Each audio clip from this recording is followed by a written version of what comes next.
Hello and welcome back to Planet Nibiru. Today we'll be checking in on the Homunculus to see what has been happening the last few weeks. There have been some pretty major changes, so let's dive right in. Since the last episode, the Homunculus has continued to eat bloody meat and has grown substantially.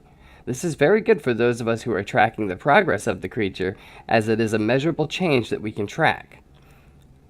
In just looking at the creature, we can see that it has added at least a tenth to its overall size, which is very good.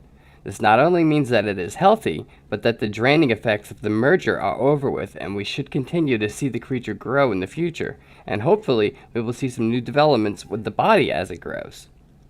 You guys will remember in the past, it has grown what we are calling a tongue, it's grown teeth, and it has even grown an eyeball.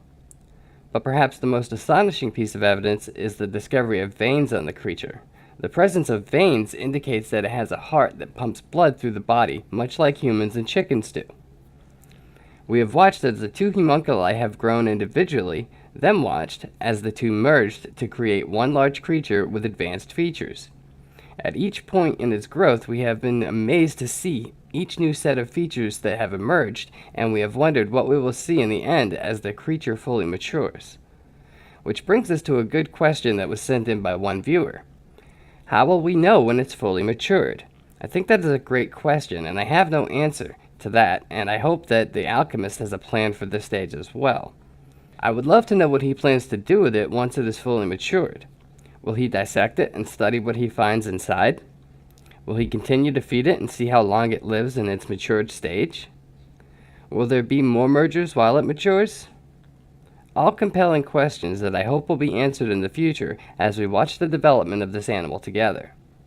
Now, there is one feature that we get to watch and discuss today. The creature is now spitting some type of fluid very similar to the one that was squashed with the book in the beginning of this series. Watch as the fluid is expelled from the homunculus's mouth. Isn't that crazy? It's definitely expelling some type of fluid out of its mouth. The alchemist keeps referring to this fluid as poison, however I do not know how he has come to this conclusion. The videos he produces are all in Russian, and I cannot translate all of them fully. I can only read what has been translated and attempt to understand what is happening from that. But in addition to spitting out this poison fluid, he is also defecating now. Tiny white pieces of waste can be seen floating in the tank, very similar to fish waste. The alchemist surmises that perhaps the homunculus was defecating all along, but we couldn't see it because it was too small, which makes sense. It would have also contributed to the water being murky all the time as well. In his latest video, the alchemist addresses why the water is always so murky when he films.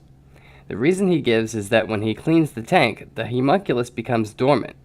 It enters like a sleeping state for a few days until the water is murky again, and then it seems to come back to life.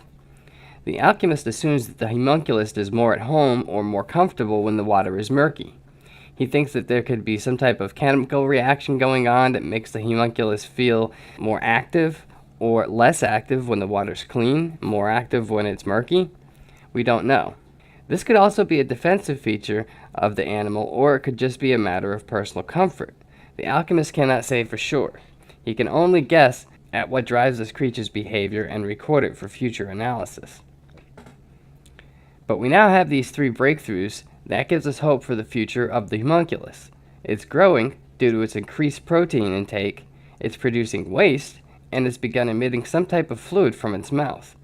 The homunculus only spits this fluid, which is called poison by the alchemist, once every 3 or 4 days.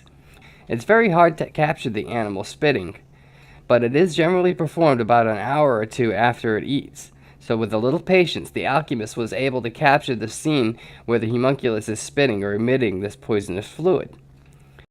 So what do you guys think of these new developments? Do you think that it's spitting poison into the water? Or do you think that maybe it's something else? Since it's growing again, do you think that we will see some major increases in size, or do you think that the homunculus will remain at this general size for its entire lifespan? Personally, I think it's probably going to be around this size forever, but I could be wrong. It may grow to be much more sizable. We can all look forward to what we'll see in the coming months as the homunculus matures and we get to witness it together. Thanks so much for watching, and we'll see you guys in the next video.